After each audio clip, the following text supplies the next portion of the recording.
Component, कोई पूछे component कितने थे? 7।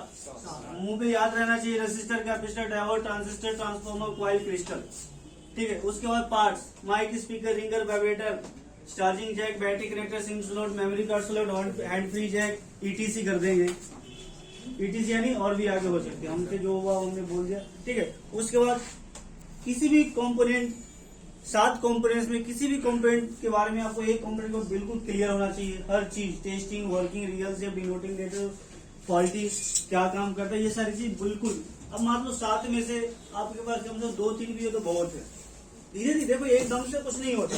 दूसरी चीज, टॉपिक क्लियर होने के बाद मैं खुद बोल रहा हूँ कि आपको याद नहीं होगी, क्योंकि याद करने के लिए हमें फार्मूला चाहिए। कैसे याद करें, क्योंकि ये समझने की कोशिश करना है। तो देखो, किसी भी कंपोनेंट को सिंपल सा तरीका हमने आपको बताया था, किसी भी कंपोनेंट को हम करंट से जोड़ करके देखेंगे। कंपोनेंट को करंट से जोड़ करके, जैसे ही उसमें करंट इन कर रहा है उसका काम क्या हो रहा है।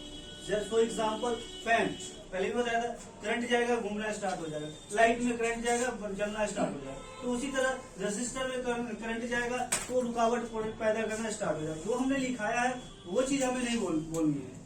ठीक है, कल भी हमने बताया था कि वो पता चल जाता है कि जो खुद से बता रहा है या जो पढ़ाया गया वो चीज बता रहा है। ठीक है, तो जब रेसिस्टर में करंट जाएगा तो ये क्या करेगा, अवरोध उत्पन्न करना स्टार्ट, यानी रुकावट डालना स्टार्ट। उसी तरह से कैपेसिटर में जैसे करंट जाएगा तो टाइप्स, अब जैसे कैपेसिटर में हम आते हैं तो टाइप्स में इन कर जाते हैं, पीसी एंड एनपीसी। पीसी में जैसे ही गया तो स्टोर करना, डिस्चार्ज करना, फिल्ट्रेशन का काम करना स्टार्ट कर देता है। सिंपल से एक लाइन में समझ लो। उसके बाद एनपीसी में जैसे ही गया तो क्या है, करंट को फिल्टर करने लग जाता है, मतलब एक मिक्स करंट आ जाता है, उसमें एसी भी रहता है और डीसी भी रहता है, जिसमें से वो एसी को पास करने लग जाता है और डीसी को पास करने का मतलब ग्राउंड करना, यानी दोनों में से फिल्ट्रेशन का काम करना स्टार्ट कर देता है, एसी को अलग और डीसी को अलग अलग, यही है ना। उसके बाद डायोड में जैसे करंट जाता है तो डायोड की फिर कैटेगरी खुल जाती है। ठीक है, सेमी में जाएगा तो चेंज द करंट, कौन सा बोर्ड है ये? सिग्नल में जाएगा फिक्स वोल्टेज, फोटो में जाएगा सेंसर और एलईडी में जाएगा लाइट। J2 ये क्यों नहीं याद होगा? उसके बाद जैसे तीसरा स्टेप और में ये जाते हैं J2 क्वाइल में जैसे ही जाते हैं तो क्वाइल की भी कैटेगरी स्टार्ट हो जाता है। 4 normal coil, 2 colour coil, dotted coil, round bust coil. ठीक है, तो 2-3 क्वाइल जो है मिलकर सेम काम करते हैं, फ्रीक्वेंसी को फिल्टर करती है, रोकती है, पास करती है। फिर एक लास्ट का जो 4 नंबर का हमारा क्वाइल है बूस्ट क्वाइल, उसके नाम से सेक्शन चलता है मोबाइल के अंदर, उसके नाम से सेक्शन, क्योंकि आपको लिखाया गया है कि लाइट सेक्शन में इस्तेमाल होता है। जब आगे ट्रेसिंग की क्लास आप पढ़ोगे तो वहाँ पे लाइट सेक्शन की पहचान बूस्ट क्वाइल से ही कराई जाएगी कि भैया जहाँ पे आपको बूस्ट क्वाइल नजर आ रहा है वो हमारा क्या है, लाइट सेक्शन।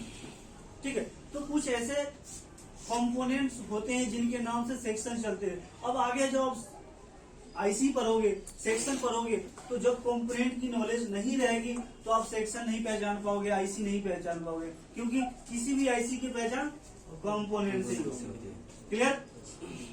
ठीक है, तो ये चीज क्या है कि बेसिक है, बेसिक चीज हमें समझ में नहीं तो एडवांस कहाँ से समझ में आ जाएगा। दूसरी चीज है कि ये थ्योरी, उसके बाद आती है प्रैक्टिकल। प्रैक्टिकल में फोन के अंदर जो भी पार्ट पुर्जे लगे होते हैं, जैसे charging jack, battery connector, SIM slot, display, touch slot, ये जो भी है इटीसी, उस चीज को निकालने और लगाने में हमें हाथ की सफाई आती है, वहां पे हमें याद करने की जरूरत नहीं है। किसी भी चीज को जब हम करके दिखाते हैं तो फिर आपको बोलते हैं करो करो करो, 1 बार 2 बार 3 बार 4 बार। ठीक है, अब इस चीज को हम करके सीख सकते हैं। अब करके सीखने के बाद आपको क्या लेना, कोई भी कर रहा है, जैसे आपकी क्लासेस चल रही और कोई उसी टॉपिक पे कर, तो हम अपना काम, मान लो हम जंपर लगा रहे हैं, ये जंपर लगा रहे हैं, जंपर लगा, अब यहाँ नई टॉपिक है उसको स्टॉप करके हम यहाँ देख लें, क्योंकि देखने से भी बहुत सारी चीजें हमें ऑब्जर्व हमें सीखने को मिलती है।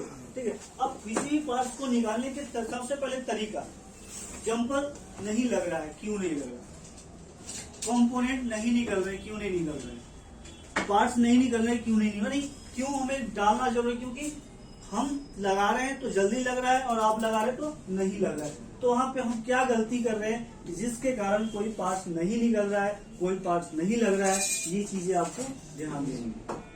क्लियर है? उससे भी पहले प्रोसेस होता है किसी भी फोन को खोलना। खोलने के देखो मार्केट के अंदर में कई तरीके के फोन है।